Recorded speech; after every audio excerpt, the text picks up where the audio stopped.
Gate down, began to break the doors and the windows and had access to the house. Of course, out of panic, we were trying to find safe places to hide. They followed us up to the bedrooms.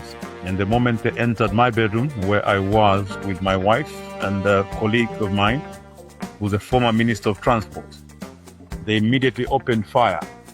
I saw them shoot my friend twice. They located where I was and fired in my direction 2 times. Missed. Actually, part of my hair was scraped off. I walked away with some gunpowder. I don't know how I survived, but I survived. My wife equally, who was close to where my friend was narrowly missed by those bullets. They never said anything to us. They just got in and started shooting. And who were they? Zambia Army, the military for the Zambian government. What happened to the former minister who was shot twice? I'm reliably informed that he has died. And what's his name? His name is Honorable Muto Twekafwaya. My bodyguard too, Richard Banda, I'm told he has also died. Zambia's opposition leader, Brian Mundubile, on harrowing events at his house, just days after people voted in elections. Zambians have voted for a president and members of parliament, but the question hanging over these elections isn't just about who wins or loses. It's putting Zambia's democratic credentials, long held as a shining example on the continent, to the test.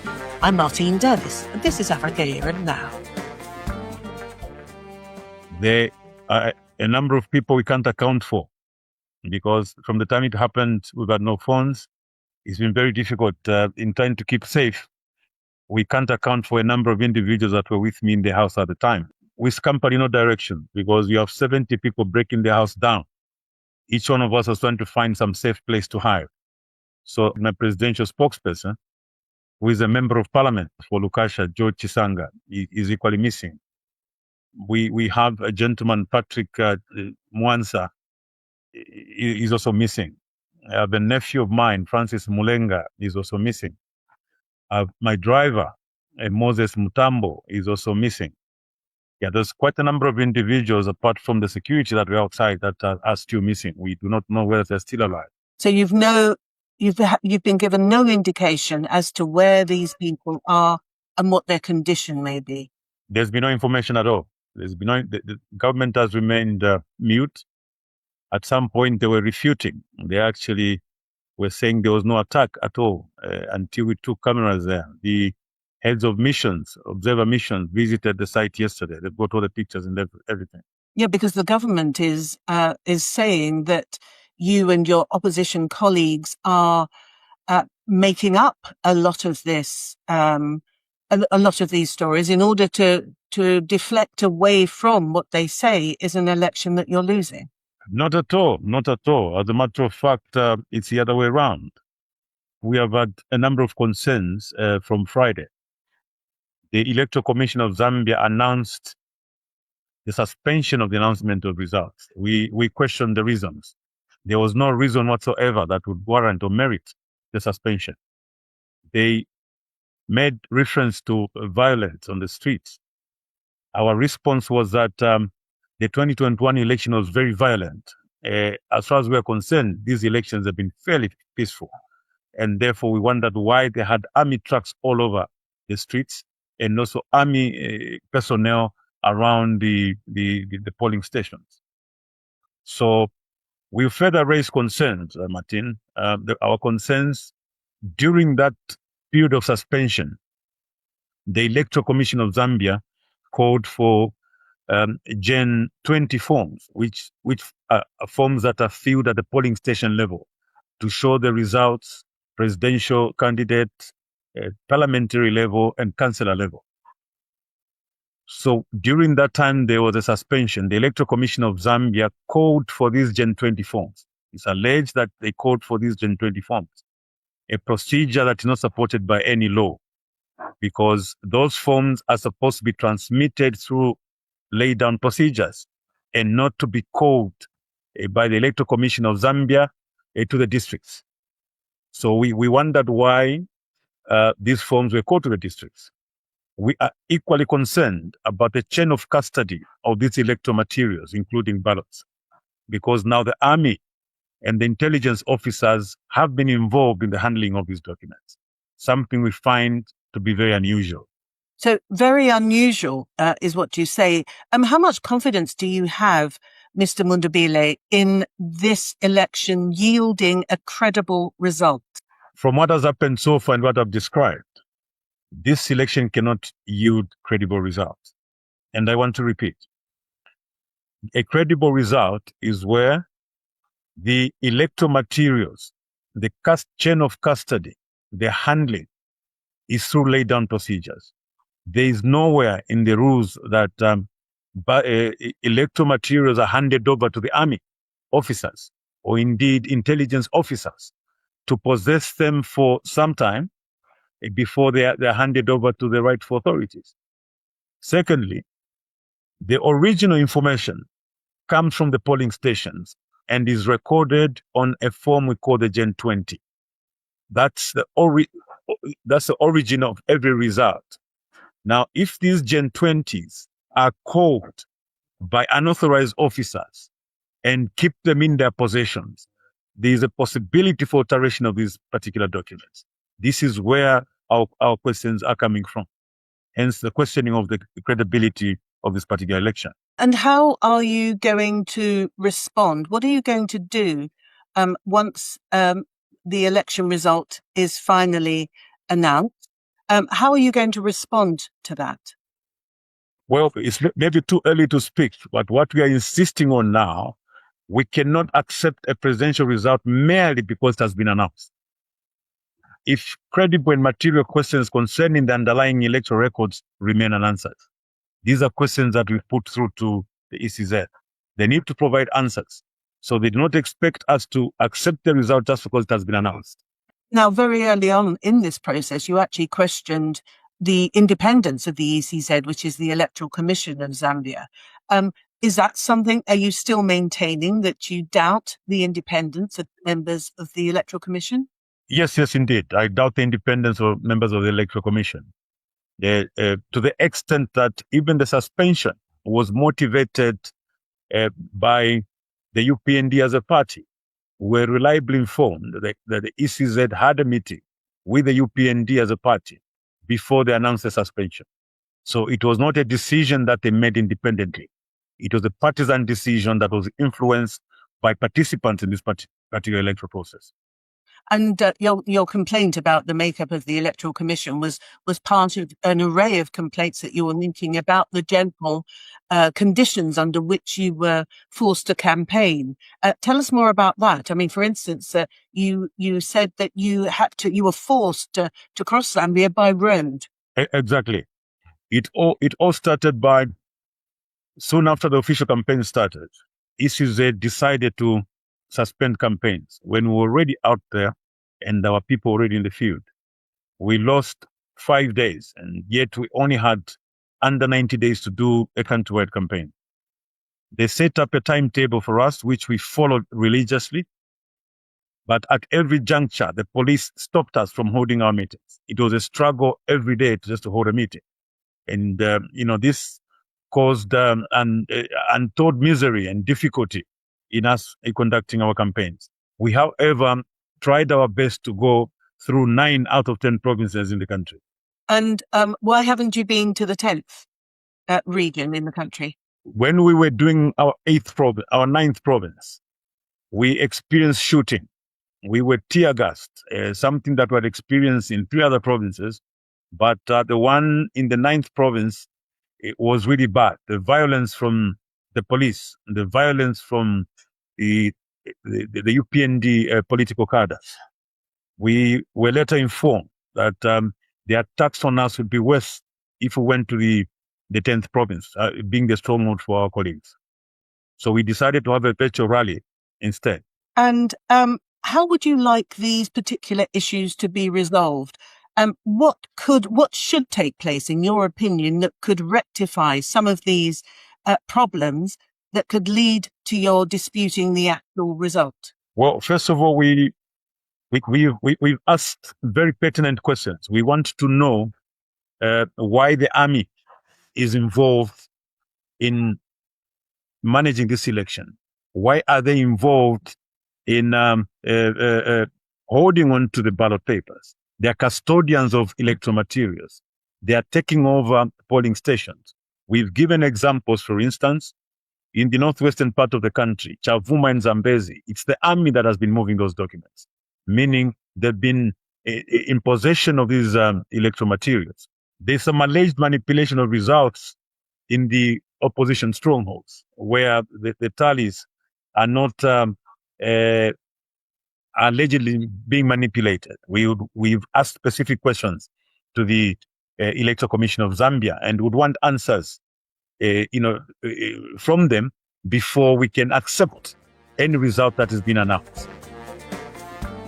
Now, if you'd like to tap into Africa Here and Now's extensive and growing audience to advertise your product or services, get in touch. Martin@africahereandnow.com. But now let's get back to the man who's vying to become Zambia's next leader. It's been pointed out that perhaps you were a little bit precipitous to publicly state that you'd won the election. I mean, technically that's an offence, isn't it? So perhaps you shouldn't have been so quick to declare yourself the winner of an election that you have already admitted is flawed. Well, I never declared myself a winner. All I brought out were results of our prior voter tabulation. The UPND equally stated what they had as their results from their PVT. So there was no declaration of a winner on my part. I simply said our polls shows that we are ahead. And is that, I mean, it's very difficult to talk numbers, isn't it, at the moment, because so few have actually been released so far.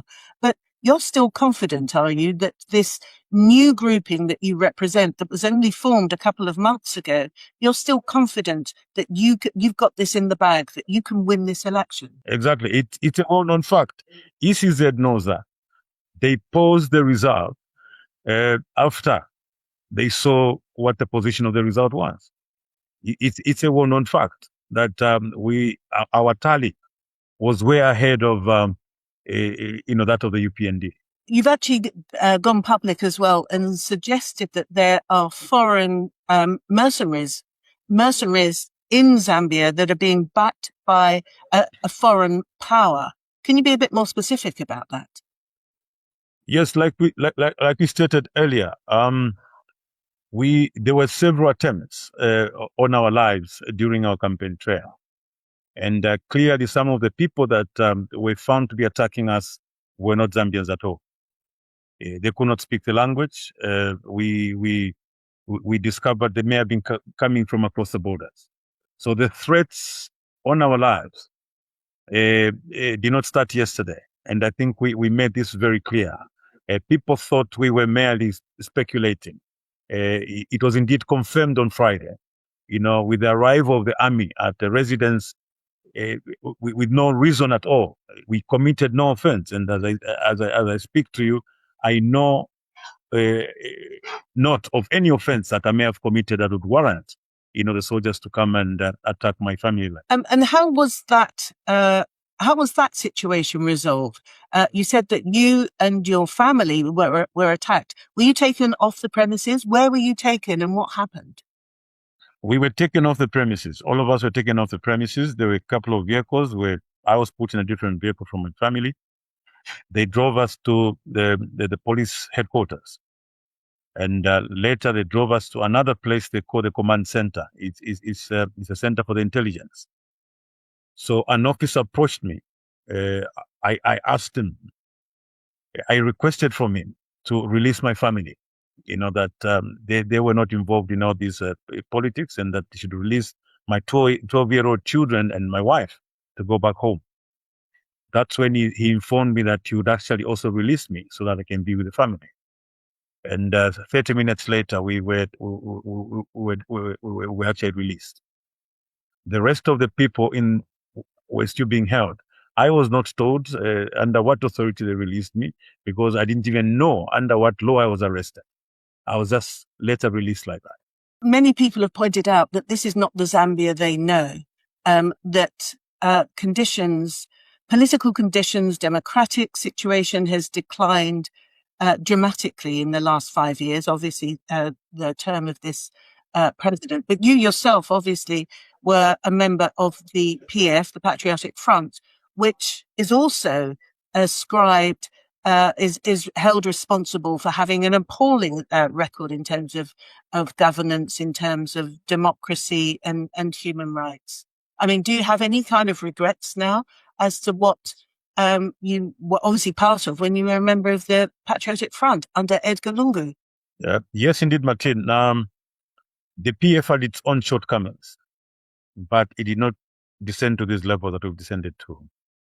And like we've stated in our various discussions, the first thing we did when we lost power, we denounced political cadreism and made an undertaking that there would be no cadreism in our political formation going forward.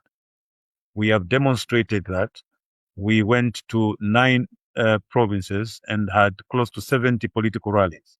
There was no violence at all in any of these rallies. So cadreism is by and large it's young men, isn't it, who are intent on political violence? I mean, that's the definition, yes? The political violence, that's right. Yes, so we had no political violence whatsoever. You would be interested to know that in many cases, our members were actually provoked by members of the UPND, members of the ruling elite. Now, because we made a promise to the country that will stop political violence, we told our members to exercise maximum restraint. So we achieved very peaceful campaigns through and through. So like I said, yes, we had our own shortcomings as a PF. We have since reformed, but we never descended to the levels that this country has descended to. And finally, Mr. Mundubile, I would like to ask you this. If you are declared the winner of this election, the present president, the incumbent, Hakainde Hichilema, would be the only surviving predecessor, the only surviving former president of Zambia. How would you deal with him? What would you give him? Would you be minded to give him a role in your government? And secondly, if you were to find evidence of corruption, would you lift his immunity so that he would face charges and have the opportunity to clear his name?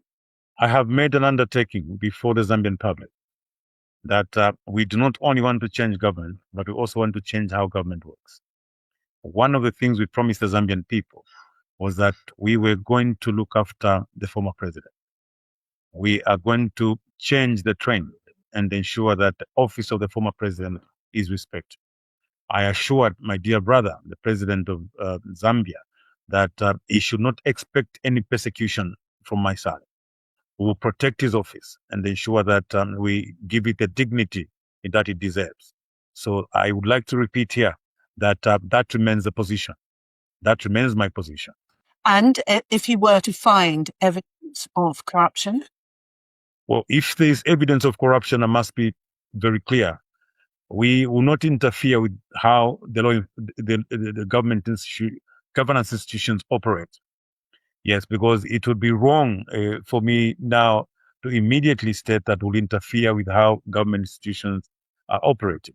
Today, we have these big problems because President Hakainde Hichilema interferes with how the Anti-Corruption Commission works, how the police works, how all the other institutions work. That's why we're in this position today. So I would like the institutions to work independently. So if at all he is found wanting by law, my role I would only come in maybe to give him parole after, but I would not interfere with the processes as they begin. We would want, the rule of law to take center stage in our governance. And another thing that's been pointed out to me is that Zambia today is not the Zambia of independence, one Zambia, one nation, and that people have been polarized very much along ethnic, linguistic, and regional lines. How would you approach this issue, this very, very divided country, if you were to become president? I mean, how many people from different parts of the country would you have in your government, for instance?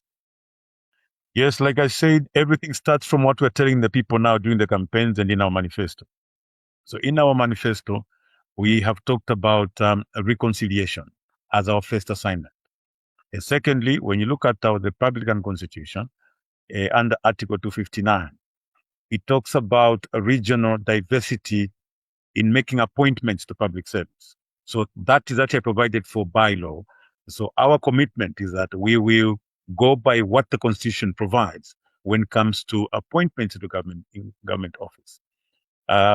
We'll make sure that we take into account regional diversity, even in areas which are our non-strongholds.